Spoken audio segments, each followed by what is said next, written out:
Assalamualaikum warahmatullahi wabarakatuh. Kita lanjut lagi ke daring kita. Nah, kali ini kita akan bahas tentang peta konsep sistem ekresi manusia. Nah, di part 1, Ibu sudah jelaskan mengenai organ-organ sistem ekresi manusia. Di part 2, tentang gangguan sistem ekresi manusia. Nah, untuk memperjelas, Ibu sudah membuat peta konsep sistem ekresi manusia. Nah, kalian bisa lihat ini juga di buku kalian di bagian bagan. Nah, organ-organ sistem manusia, Ibu sudah buatkan bagannya. Organ-organ sistem ekresi manusia terdiri atas 4, yaitu ginjal, kulit, hati, dan paru-paru. Untuk penjelasannya, kalian bisa lihat di buku kalian.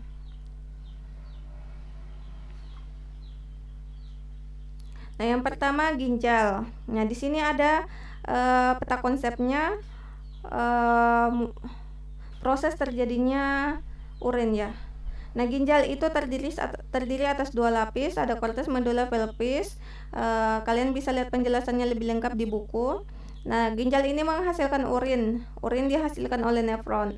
Nah, nefron ini terdiri atas 5 ya.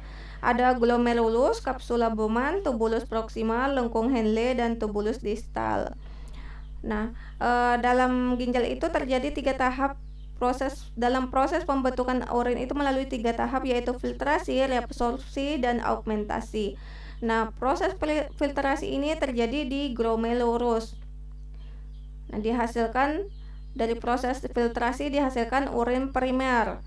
Nah, urin primer ini nanti di reabsorpsi, terjadinya di tubulus proximal. Nah, dihasilkanlah urin sekunder. Dari urin sekunder ini diaugmentasi, terjadinya di tubulus distal, dihasilkanlah urin masuk ke tubulus collectivus, kemudian ke uterer, kemudian ke kantung kemih, dan terakhir di uretra. Itulah proses terjadinya pengeluaran urin dari ginjal. Yang kedua adalah kulit. Nah, kulit ini terdiri atas epidermis, dermis, dan hipodermis. Ini ada di bawah dermis, tapi dia tidak masuk dalam jaringan kulit. Nah, epidermis ini adalah kulit ari, kulit bagian luar. Dermis itu yang terdiri atas kelenjar keringat dan kelenjar minyak. Nah, di dermis inilah yang menghasilkan keringat dan juga mengeluarkan minyak. Yang ketiga adalah hati. Nah, dalam hati itu terjadi pemecahan asam amino yang mengeluarkan urea, dan eritrosit yang mengeluarkan empedu. Jadi di hati ini yang berperan dalam menetralisir racun. Nah, racun dalam hati ini nanti dikeluarkan dalam bentuk asam amino, dihasilkanlah urea, dan eritrosit dihasilkan empedu.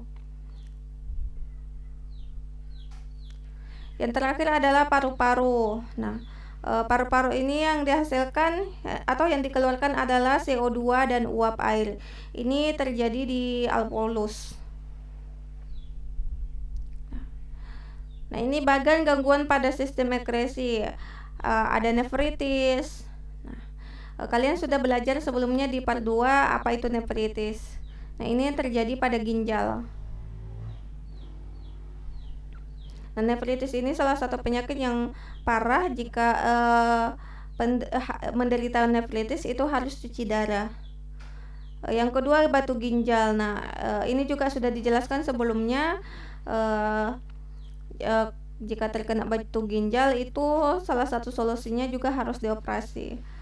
Ada albuminuria dan hematuria yang terjadi di ginjal juga. Ada diabetes insipidus, kanker ginjal, biang keringat, dan jerawat. Nah, biang keringat dan jerawat ini yang gangguan pada kulit.